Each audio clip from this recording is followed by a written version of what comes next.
اعوذ باللہ من الشیطان الرجیم بسم اللہ الرحمن الرحیم۔ عمر بن عبدالعزیز کے پاس زکوٰۃ کا مال آیا اور فرمانے لگے کہ یہ غریبوں میں تقسیم کر دو۔ بتایا گیا کہ اسلامی سلطنت میں کوئی بھی غریب باقی نہیں، تو فرمانے لگے کہ اسلامی لشکر تیار کر دو۔ بتلایا گیا کہ امیر المومنین اسلامی لشکر ساری دنیا میں گھوم رہا ہے، تو فرمانے لگے کہ نوجوانوں کی شادیاں کروا دو۔ بتلایا گیا کہ اے امیر المومنین، شادی کے خواہش مند حضرات کی شادیاں کروا دی گئی ہیں، اس کے بعد بھی مال بچ گیا۔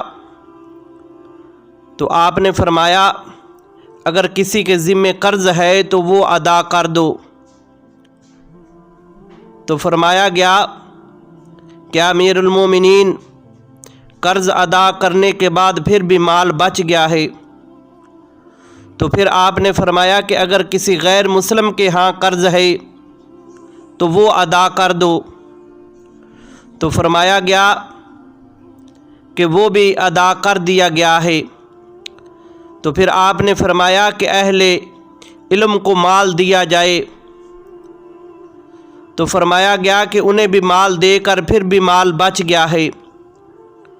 تو پھر آپ نے فرمان جاری کیا کہ ایسا کیا جائے کہ ان مال کی گندم خریدی جائے اور گندم کو پہاڑوں کے اوپر بکھیر دیا جائے، تاکہ اسلامی سلطنت میں کوئی پرندہ بھی بھوک کی وجہ سے نہ مرے۔ سبحان اللہ۔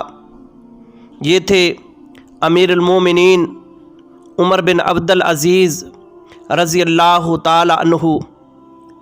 راوی لکھتا ہے کہ ایک دفعہ آپ اپنے گھر میں آئے تو آ کر اپنی بیٹیوں کو آواز دی۔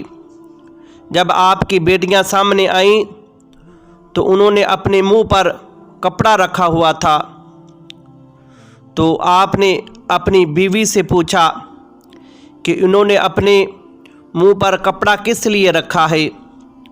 تو آپ کی بیوی نے جواب دیا کہ اے امیر المومنین، آپ کی بیٹیوں نے آج پیاز کے ساتھ کھانا کھایا، پیاز کے ساتھ روٹی کھائی ہے، اس لیے انہوں نے اپنے منہ پر کپڑا رکھا ہے تاکہ ہمارے منہ سے پیاز کی بدبو ہمارے باپ کو نہ آئے۔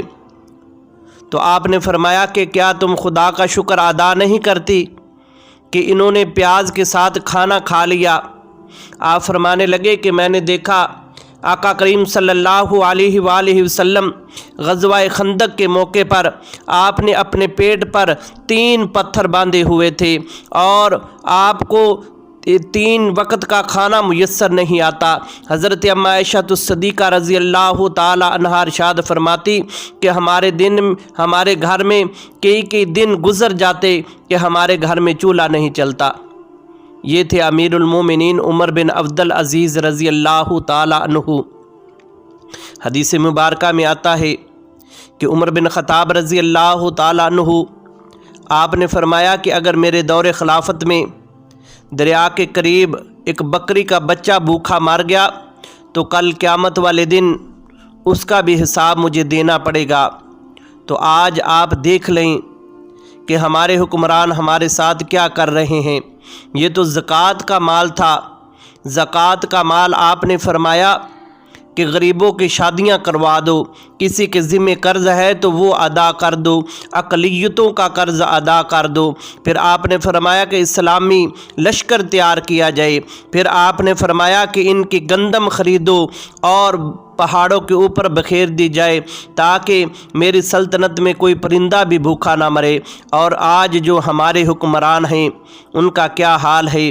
ان کا حال یہ ہے کہ وہ خزانہ خالی کیا ہے، ادھر سے مال لوٹتے ہیں اور باہر کے ملکوں میں جا کر ان کے بیٹے کروڑ پتی کھرب پتی ہیں، اور ہم جو غریب لوگ ٹیکس ادا کرتے ہیں ہم کھانے سے تنگ ہیں، ہمارے پاس بجلی نہیں، پٹرول نہیں، آٹا نہیں، نہیں، اور ہمارے جو حکمرانوں کے بیٹے ہیں وہ خربوں کی گاڑیوں میں عیش کر رہے ہیں۔